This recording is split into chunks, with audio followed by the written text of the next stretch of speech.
you what do it go away, go away, being a woman. Yaling do, hey, you may not, yan winning your lady. On tea on man, a venom, go on and rock. Hey, and you could do the bring to a band. Up your jay. I think the beat on the bed, bring part the walk.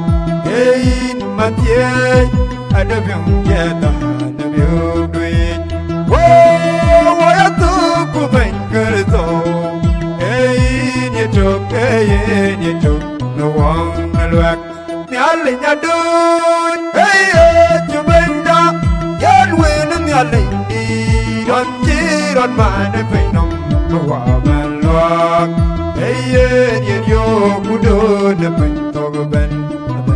Up your jay. You are building and Matthew, you are going to run it up.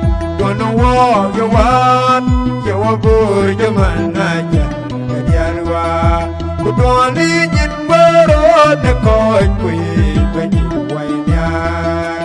Yaling a do, jay, you may not, yan winning a lady. Don't cheat on man, a venom, go up and rock. Hey, you could do the bring of a band. Then up your jay. In you go like, in your carrot. Nigga chin wa lop, nigga chin wa coin, the jong rakin. What you better get yo, what you love yo, the beer jayan wa, bring down away. When I go, what you feel like you, the Lord, the Lord. Yaling a do, jayan, you bend up, yan winning a lady. On cheer on man, a venom. Wow, man, look. Hey, you could do the big dog of it. Young of your jay.